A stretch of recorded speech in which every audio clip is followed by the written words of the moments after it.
we get to claim our power back by knowing what we say yes and no to.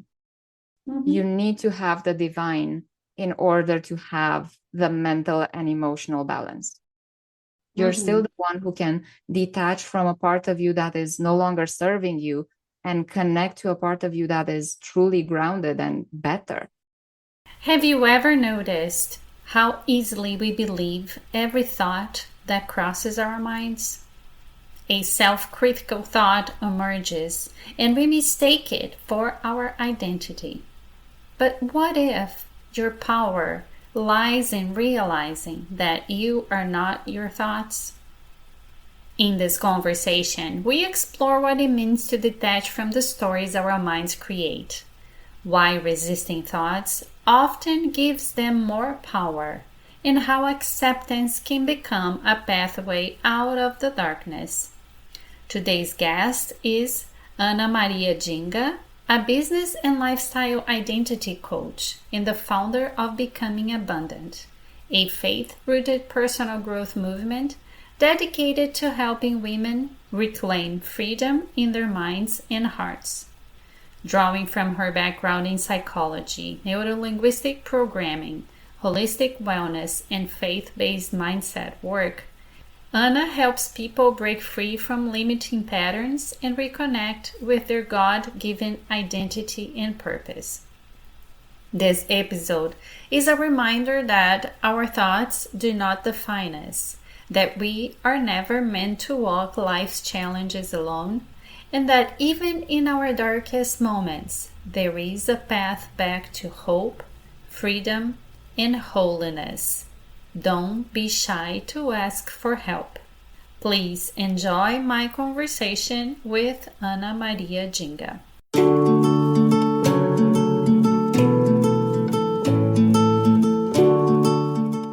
Welcome to Good is What Makes You Feel Well, Mama Terra's podcast. Each week, we will explore topics that impact your physical, mental, emotional, and spiritual health through inspiring transformation stories. Here, you will find practical guidance and actionable strategies to apply in your daily life. I'm your host, Ana Rezende, author, health coach, and speaker. I'm here to help you protect your energy, strengthen your well-being, and thrive through life's transitions. Speaking of life transitions, I would love for you to go to Amazon and check my book, Living Your Best Life in College, which I wrote as a guide for young adults transitioning from high school to college. If you are a student, a parent, a teacher, or someone who cares about well-being, this book might be a game changer. Now, let's dive in and discover all the different ways you can feel well. Vista transcende, levita. Hello, Ana. Hello, Ana. How are you? Welcome to Good is What Makes You Feel Well. Thank you so much for having me here. It's an absolute pleasure. And I love the fact that we have the same name. Yes. Always fun. Yeah, it's always fun. For us to start our conversation, I would like to ask you what, in this moment of your life, makes you feel well? Ooh, what makes me feel well? Lots of things actually lately. It makes me feel well that I own my business and I get to kind of manage my time. It makes me feel very well that I don't need to sit in a school drop-off line because I homeschool my son.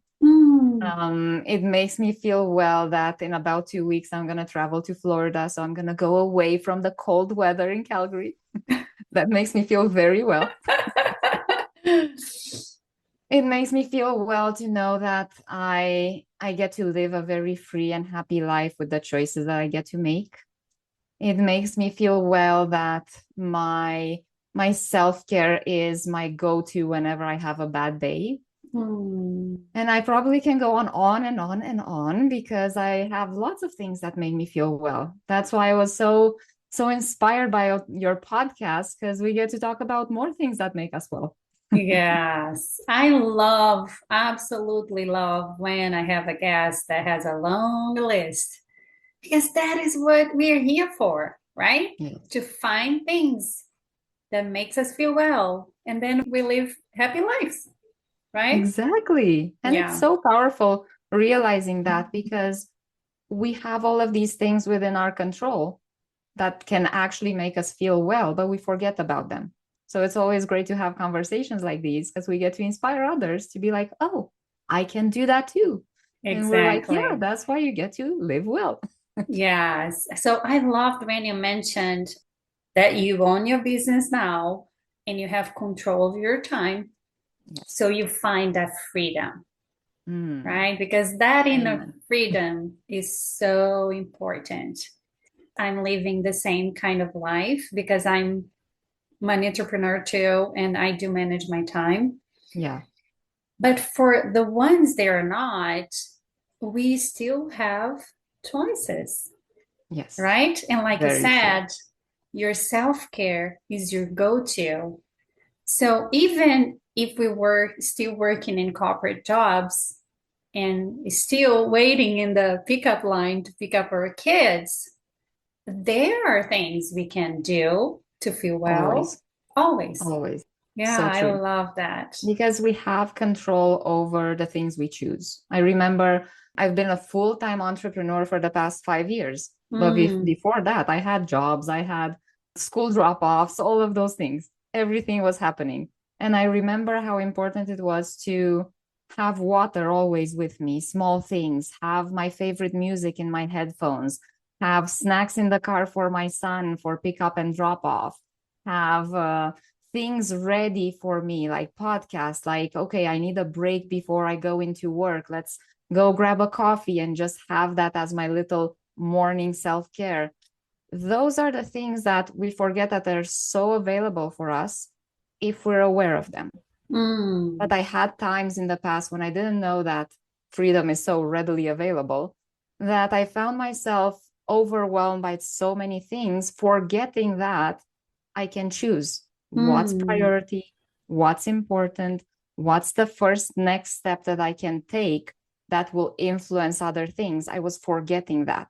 But every time I would remember, I'm like, oh, this is so easy now, because it gets to be easy when we Yeah. choose it, when we take our power back. That's the thing, especially as moms, as entrepreneurs now, but even as working moms, we get to claim our power back by knowing what we say yes and no to. That's something really powerful. And I've noticed in myself, I've noticed in my clients, every time we claim that power back, we become more aligned with what's possible. And a lot of things are possible, just like I was saying earlier.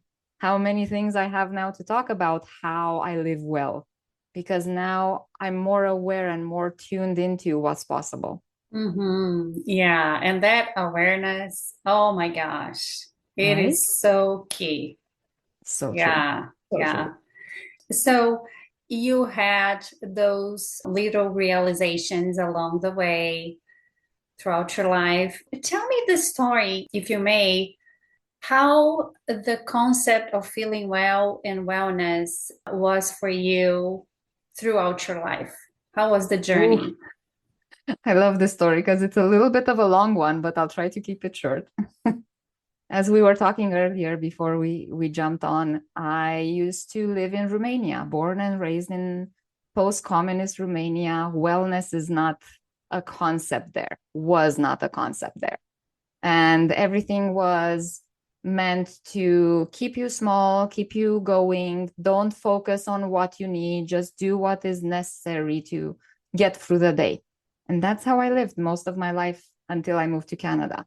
And I remember even moving to Canada when someone said to me, you're going to try to run away from yourself, but you're only going to land meeting yourself again. I ran away from Romania to Canada, away from my old self, and my old self met me in Canada too. And I was like, it's always here. Damn it. Yeah. Damn it. Why is it here? I thought if I would change my environment, I would get rid of all of the mental problems, all of the anxiety. I grew up with, this is more of a deep story, so let's go through it. I grew up with a lot of mental illnesses. in my early teens and early adult life as well, where I used to have these episodes of phobias, and literally it felt like my body was not my own. Whenever I would go into a very deep panic attack, it felt like I was dissociating from my body. I couldn't control it. It was like I was outside and my body was going through the fear of everything, and it was horrible. And I lived with those for most of my life. Going to therapies, going to doctors, let's figure it out. No one knew what to do. So when no one knows what to do and they put you through all of these things that don't work, I was like, you know what? I'm going to do it myself. You guys suck. I hate this. This is horrible. So fast forward to my early 20s. I started learning psychology. I started learning how to treat your mind, how to heal your mind. I went into teachings from Joe Dispenza, Tony Robbins, all of the wellness gurus that are available for us everywhere, like Louise Hay and how to heal your mind and how to heal your heart, and Wayne Dyer as well, how to control your mind and how to live into your true potential. And all of the little bits that I've learned from everyone, I started pouring into myself. And the more I poured into myself, the more the darkness became more manageable. And when the darkness became more manageable, I was like, wait a second, this is actually something that I can control. It's not like everyone else was telling me, oh, just take a quick pill or just ignore it, you're going to be fine. I was not fine until I learned wellness, like true wellness. Everything connected to my diet, to how I took care of myself, to mental health, to breath work, to meditation, to yoga, to prayer, to all of it. I literally did all of it. And some things worked better than others, I can tell you for a fact. I actually discovered when a few years ago, before I went full-time into my business, I was a yoga teacher. And I got into learning how to do yoga for others because I wanted to be able to speak better. Because I moved to Canada from Romania and my accent was weird. And I didn't know the usual ways of talking to people. Like I wasn't talking like this as I'm talking to you right now. So I put myself through the yoga teacher training to get better at speaking, which was the funniest thing. But after that, I actually realized how much I wanted to help others and how much the people that were coming to my classes told me everything you're speaking, because I wasn't just speaking about yoga, I was speaking about everything I knew. Everything that you're speaking is helping me feel better. I feel more in tune with myself. I feel more connected. I'm like, yes, that's what I want. Come to Anna. So the more I did yoga, the more I realized I want to be the one that helps others. That's why I got into coaching after that, because yoga is great, but yoga was just limiting me to that 1 hour, one-to-one, one-to-many. Whereas coaching, we can dive fully into the darkness and I can help you out, which is my biggest passion. So circling back to my story, everything that I've learned and everything that I've done helped me build myself all the way up to my mind being manageable until last year.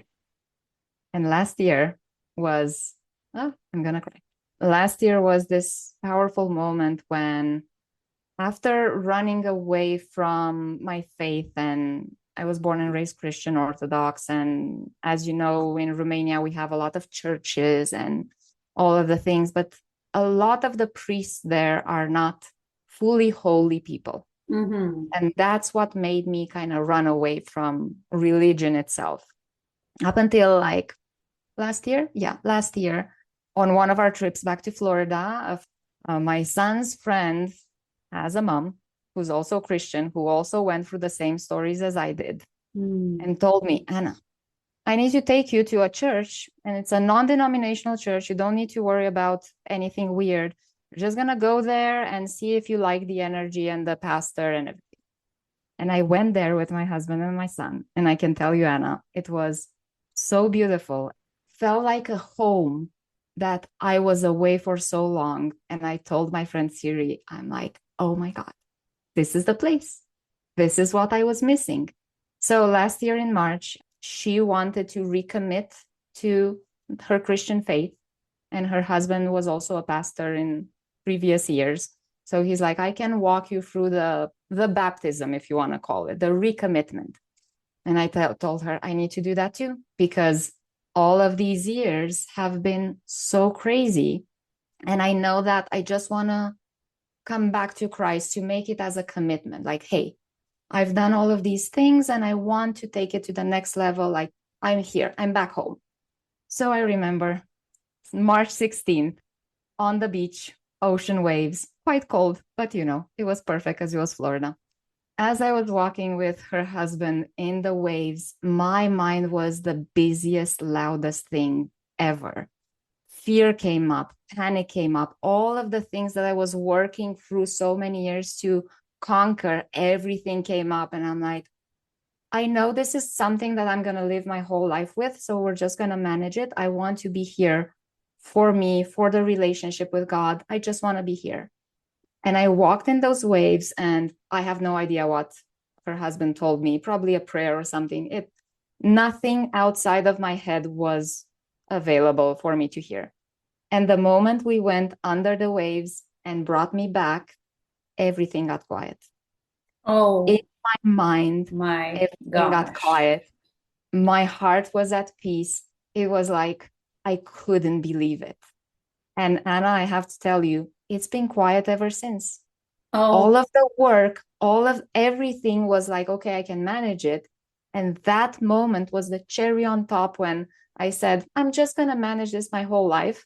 God said, no, you're not going to manage it because I have a bigger mission for you. So everything gets quiet now. And it's been quiet. Oh, I still have goosebumps like, oh my God. It's been quiet ever since. It's been so beautiful. My gosh. So that's Yeah. been my story. I love just everything that you went through. And like you said, it is a quest. We conquer those things little by little until we finally find the final piece of the puzzle, and then everything just comes together. Yeah. Right? Everything. So it was just that one little piece of spirituality that was missing. Yeah. For you to feel whole. Exactly. And it blended so perfectly with everything that I was learning, because it's like God and growth combined. Mm-hmm. You need to have the divine in order to have the mental and emotional balance. You can't have them separate. It's like saying my body is separate from my mind. It is not. They're all connected. And actually, that's what brought me to want to speak life back into people more, from a place of, hey, you actually have so much power in changing yourself. You actually have so many tools readily available for you, from meditation, from prayer, from chanting, from walking, from anything, from being in community. That in itself is a great tool. Because, and this is something that Tony Robbins always says in his events, you are the 5 people you surround yourself most with. And it's so important, because if you don't like who you are, look around you and see who's actually keeping you where you are, because maybe you need better people. And we can step into a better version of ourselves when we have people that actually see us as that better version. It's so powerful what we have available. It is. It is indeed. And I had so many guests bring up Tony Robbins, including my dear personal coach, was the first actually to mention Tony Robbins to me, because I'm not American, so I didn't grow up here. So anyways, we do have lots of resources available. One particular thing you mentioned that I think it's worth a while for us to dig deeper is you were trying to run away from yourself, leaving your country, and you came here and here in America, and you found the same old self, right? Yeah. So there is this book that I love from Jon Kabat-Zinn that's called Wherever You Go, There You Are. That's so true. So if we don't make peace with our story, with ourselves, if we don't accept, because it's all acceptance, Yes. there is no place that will be So better. true. I keep telling my kids, there is no city, no town, no school, no place in the world will be better because our home is actually our body. Yeah. So It's so you true. have to feel well with yourself, no matter where, no matter the circumstances, Yeah. because the peace is here. Yeah. Yeah. And that's the thing. We keep looking outside for solutions. We keep looking outside for the knight in shining armor coming to the rescue, when in fact, it's us. It's just us. We have the resources, but if we are not believing that we can make it happen, nothing will be done. Mm-hmm. You can learn all of the resources you want. If you don't believe you're worthy enough and powerful enough to actually accept them as your truth, like, hey, I can meditate and I'm allowed to feel peace. Hey, I can go to yoga and I'm allowed to feel strong. If you don't have that balance of knowing that what You you have, deserve, yeah. exactly, that you actually deserve it, that you're enough as you are, and nothing and no one outside of you will ever be able to make you feel that, neither less than or more than. It's all up to us to believe in ourselves. And Mm-hmm. it's so funny because I have to tell you the story. So I went back to Romania a couple of weeks ago for a visit, and it was beautiful and we were very happy. And my brother gave my mom and I tickets to this very fancy show where we had let's call him a very renowned therapist in Europe. Everyone knew about him. I had no clue who he was. Anyway, we went there with my mom. And I was very excited to hear something powerful because everyone was singing his praises. And Anna, I have to tell you, he did not impress me at all. Okay.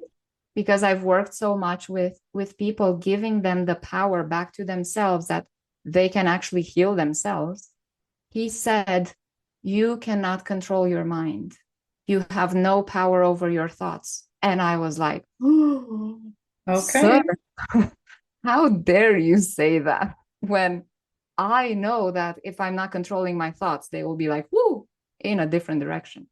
If I'm not the one fully in charge of how I allow myself to feel, and if I feel something negative, to address it so I can be well again, put Mm-hmm. myself back into feeling well again, that's you saying that we have no power over ourselves. That's insane. And what was his point? His point was that we just need to know that we're not connected to our minds. We can't actually have control over our minds or our emotions, and to just let it be and to detach from it. And I was like, okay, we can detach from it, but it's just brushing it under the rug. Hmm. He did not want to address any of those. Any. Eckhart Tolle always says that we are the observer of the Observer. thinker because we are actually the awareness behind the thoughts. Yeah, exactly. So maybe what he was trying to say is to let it be because you know you are just observing. Is that the I was point? hoping that. I was Okay. hoping that.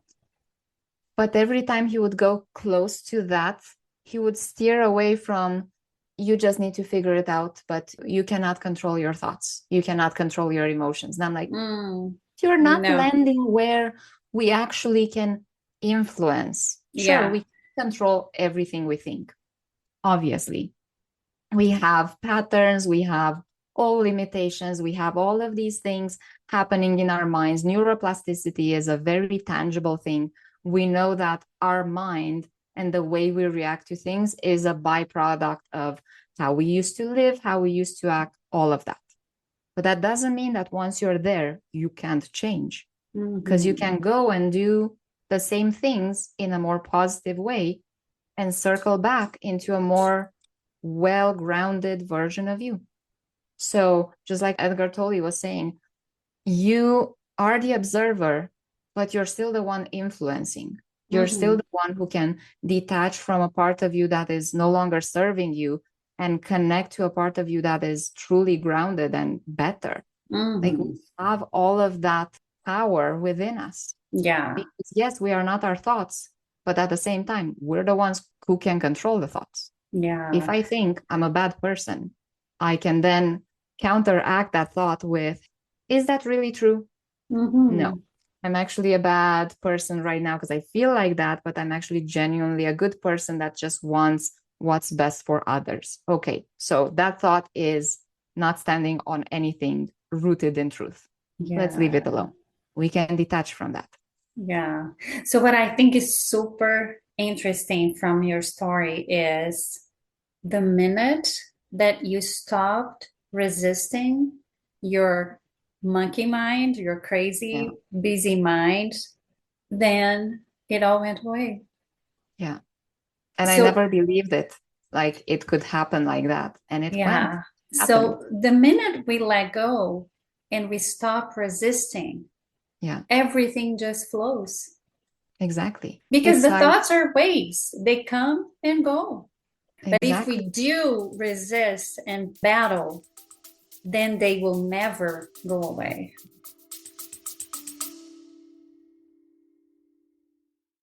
If you are enjoying this episode, but don't yet understand the multidimensionality of health, I created a free ebook to help you.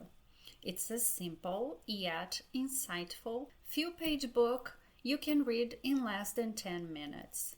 The ebook link is in the show notes. Now, back to the episode.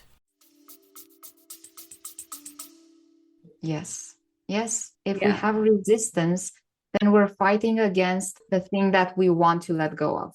And we're constantly paying attention to that. It's like where energy goes, attention flows as well. So if we constantly focus on one thing, it's just going to draw us back. Even if it's focusing, I don't want that.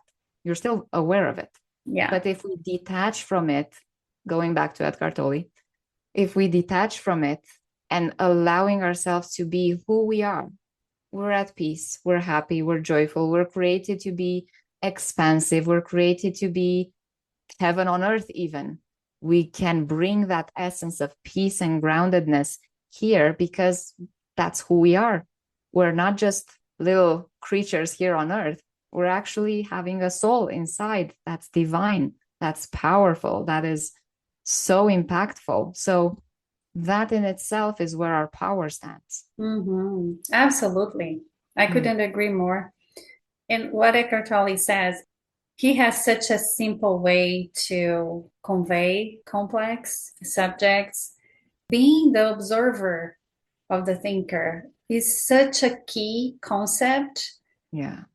When we have awareness about the thoughts, we can actually detach from them because we understand, and that is such an important concept, is to understand that we are not our thoughts. Yeah. Yeah. There is a separation there. We are the awareness. So we have actually control over them, like you said, not in a way that the thought is never going to come. No. Yeah. But I have agency over it. I can reframe it. I can let it go. I cannot give any meaning to it and just move forward. Exactly. And that's where our true authority stands. We have power to see the thought, to observe it, not give it power, and then become better at rewiring our brain. We have that power. Because when we are just the observer, we are the one in control. I was actually talking to a friend about this. It's like we're not a bottle in the middle of the ocean, just bobbing around the waves. We are the ocean itself. The thought is the bottle, and that's it. Yeah. We see the bottle, we're like, okay, just take it to shore, put it away. Yes. We're back to being balanced. I love that metaphor. Yeah. Right? Yeah, I love that. So so available for us. Yeah. I love to have those conversations because the intention is to spread this possibility for other people that might be stuck in Yeah. their heads, right? So Yeah. to let people know through those stories how powerful they are. Yeah. And Because especially from speaking our truth and speaking our stories, we get to remind others that they're not alone. Because sometimes we forget when we're in deep darkness. I myself thought I was the only one going through all of that. But when I'm out of it, I'm like, wait a second. There's so much more power. That's why I keep saying this power in community, to remember that you're not alone. You're not alone in your darkness. You're not the only one going through it. And there are people out here ready to stretch out a hand for you. It's so powerful. Yeah. Having the courage to ask for help is Yes. another big important step, right? Yes. So how was that for you? You came Asking here. for help. I actually had a therapist for a couple of years and she was wonderful up until a point. And then I started learning more and more. And I was going through some challenges in my marriage at the time. And I brought them to her. And I became the one who was coaching her through everything. Because we got to a point where I believe I triggered her because before we were talking about my mind, how to take care of me and so on. And when I brought the relationship part in, she couldn't understand that I want to work with it, not to divorce, far from it. I was like, this is something that's happening. I don't know how to handle it. And she was like, no, this can't happen and it's not working. So indirectly, it made me feel like it's really hard to ask for help. But at the same time, I knew that when I asked for help at the beginning, when I first started with her for 2.5 years, we worked together and it was great. It was very powerful. So asking for help, sometimes it's easy, sometimes it's challenging, but still asking for help in any kind of form that is simple for you is the best way to go. Because after I outgrew her, the next step was I immersed myself into actually a Tony Robbins event that itself helped me. And the community, as I was working through some of the exercises, I was sharing my limitations and my blocks, and the community came for help. So help is always available. You just need to be brave enough to just speak about what is going on. And even if it's sometimes hard to say, hey, I need help, because you would feel like, I need to be able to handle this. Why am I not handling this? It's okay to formulate it differently. Like, I don't know how to handle this. Or I feel I'm going through this. I don't know if it's something that you could help me with. And people can just show up when you let them. That's one of the hardest things that I myself and even clients of mine have a hard time with, going to someone and saying, I do need help and I don't know how to ask for it. And I don't know what I need help with. Because when you're deep in that darkness, you're like, I have no idea how to get out of here. I don't even know what to ask for help for specifically. So usually I tell this to my clients now. When I was there, I didn't ask for help. I just started surrounding myself with things that made me better so that I can grow stronger, so that then I can ask for help. So it's finding the thing that can pull you out. And then if you're not able to ask for help when you're deep in the darkness, then pull yourself out slowly, elbows up and everything, and then ask for help from there, or find someone that can read you.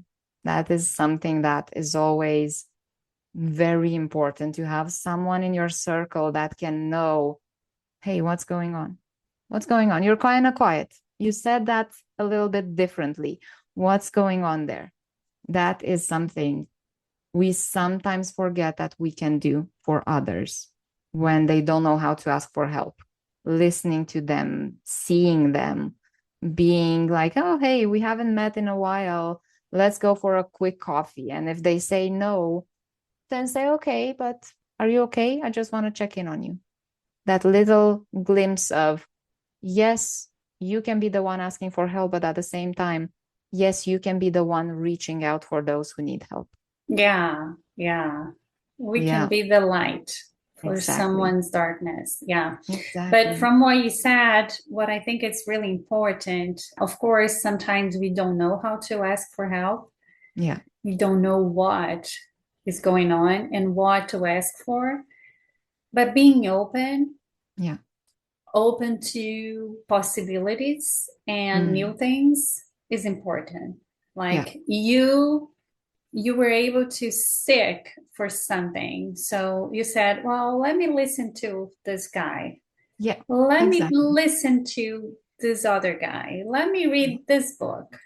So that openness was breaking Yeah. the blocks to bring you the understanding that you needed Yeah. to ask for help. Exactly. But at least you did open yourself to something. Yeah. Right? It's very powerful to be able to open yourself up to the smallest thing, even a podcast, even a song, even, I don't know, someone talking on a reel. Anything can help. That's the thing. Anything can help. Yeah. Yeah. So, so good. So tell me now how you work with clients and how you help them. Tell me about your work. I love that. I am a business and lifestyle identity coach. I name myself that because it's not just one thing that I do. I work with women, mainly women, even though I have quite a few men clients as well, because guys are starting to want to work on themselves. And it's so powerful to see that. But what I do is basically help women uncover who they really are. I get to see the potential in another, and I get to hear what they're not ready to speak, and then start uncovering all of that. Because I know how hard it is to not know what your next step is. I know how hard it is to see a giant mountain in front of you and say, oh, I need to climb it in a day. No, you don't. So I get to help women simplify their lives, simplify their minds, understand their emotions, become more grounded in their essence, in their power. And then from that place, we get to build either an identity. I actually have a few mom clients who they're building their identity out of just being moms into being moms, being wives, back into their honoring themselves, honoring their power, maybe building businesses, maybe staying home with their kids, but feeling more grounded in their truth. And then I have clients who go from the 9 to 5 work into let's build a business. And how do we do that? Because they want to do things as they usually would do in a 9 to 5 job. But in business, you work 24/7 because that's how it is sometimes.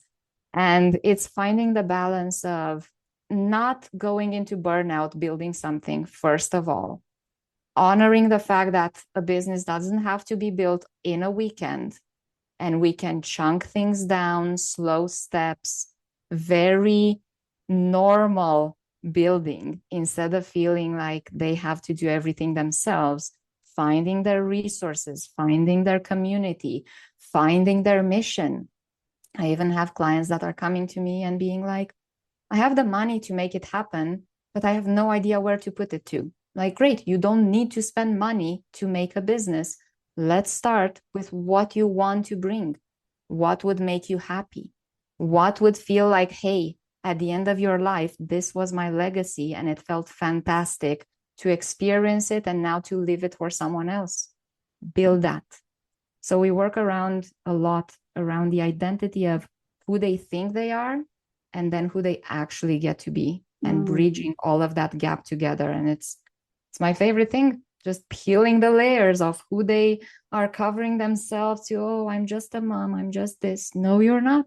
You're the light, you're the salt, you are magnificence. We are, especially as women, we're so powerful, so great, and so capable when we see our own light. So I get to kind of be the one who sees their light and be like, here's a nice little footstool for you to stand on. because now you get to shine your light. And I get to be the person in the background being like, yeah, go team. You did it. That's what I do. Oh, I In a love little it. nutshell. I love it. I love it. Because that is that one piece of community, right? That is Yeah. the one piece of support. And sometimes it's all we need. It's that little Yeah. nudge. Yeah. And Yeah. and that is what coaches do.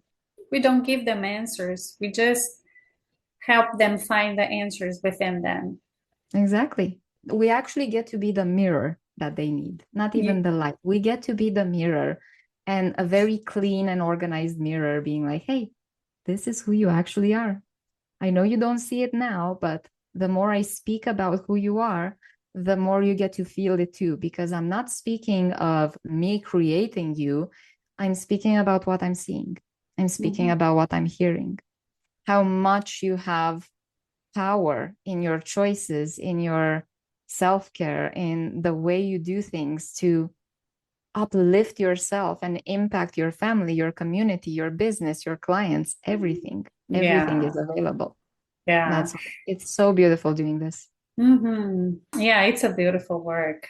So who is your support system? Who is your village? Ah, besides my husband, who is absolutely a rock star, I have close friends that help me. I have a coach that helps me. I'm in a women's mentorship community that all women there just support and bolster each other, and not just in making money, but making an impact, making our voices heard. I actually have in the back here, I'll send you a photo after it. It's a snippet from a magazine that I cut out probably the first year I moved to Canada, and it says the power of the collective voice. And that is constantly my reminder that, yes, I speak about things, but at the same time, I speak for those who don't have a voice, maybe, who are dealing with mental illnesses that don't know how to handle it, or their own darkness or their own limitation. And that's why I put myself in communities that also speak that back to me, because we get to grow together. We get to bolster together. That's why I always praise my husband for being who he is, because every time I have a really crappy day, he's like, you just need a drink. Let me take you out for a little warm drink somewhere. Let's get you a muffin. Let's take you out of the house. Let's get you back. Do you need a nap? Do you need something? He's always there supporting me. That's why it's funny that we always say that saying, there's always a strong woman behind a strong man, but it goes the other way around too. There's always a strong man holding a strong woman up when she doesn't know how to hold herself. So it's always that beauty in community and in family and in strong relationships as well. So that's kind of my support system. Yes. Oh, lovely, lovely. And tell me, what are the self-care practices that you do to keep your energy up? I think I'm naturally born with a lot of energy, so sometimes I need to tone that down. Me too. That helps with meditation and podcasting and listening to, I have a whole, because I'm a Christian, I love worship music.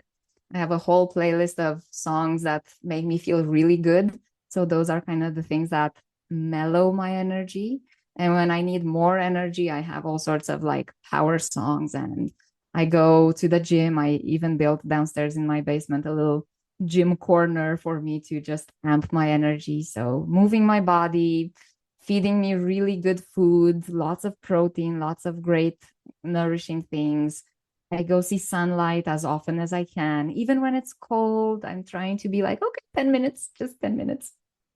I love to read my Bible and do my devotionals in the morning, because it sets the tone for me to focus on, it's not only about me today, it's about them, and just come from a place of service and honoring my mission here to bring freedom back to their minds and hearts, because that's what I get to do.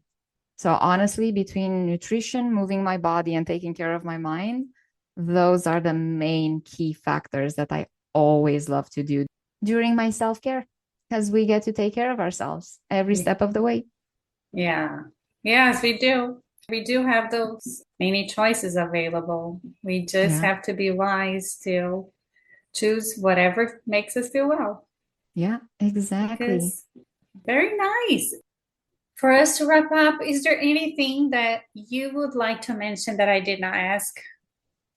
Ooh, we talked about so much. I love this. I would say maybe I'm repeating myself, but the power that we actually have inside of us is the power of choice. And every time we forget that, we need a good support system to remind us that it's always a choice that we can make from feeling not so good into feeling fabulous. And that choice is always ours. I love it. I love it. Tell our listeners where they can find you to know more about you and your work and maybe work with you. Oh, I love that. Thank you so much for this. They can find me on Instagram. My handle is I am Ana Jinga. Or I have a bunch of other things that if you go on my Instagram, I have a little link tree there. So you can find the podcast, the Substack articles, all the things there. And my website is becomingabundant.net, where I'm actually just building it now. So if you don't see it live yet, sorry, just come back. But that's Yeah. how people get to connect with me. I get to have a lot of very fun insights on my Instagram. So if you just want a free resource to listen to more uplifting things or read uplifting things, find me on my Instagram. And I hope I get to speak more life into you guys. Great. So I'll have all your handles and links in the show notes so people can find you easily. I am so pleased with this conversation. Thank you so very much. It's been my pleasure. Thank you so much for holding space for us and for guiding us through this whole powerful conversation. It has been an honor. Thank you so much, Ana. Oh, thank you.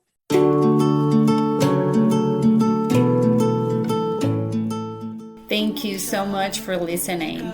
If you enjoyed this episode but don't know where your health stands right now or how to start your wellness journey, I've created a free wellness quiz to help you. It will take you 2 minutes to find out where you are and how to start. The quiz link is in the show notes. See you in the next episode. Until then, remember, good is what makes you feel well.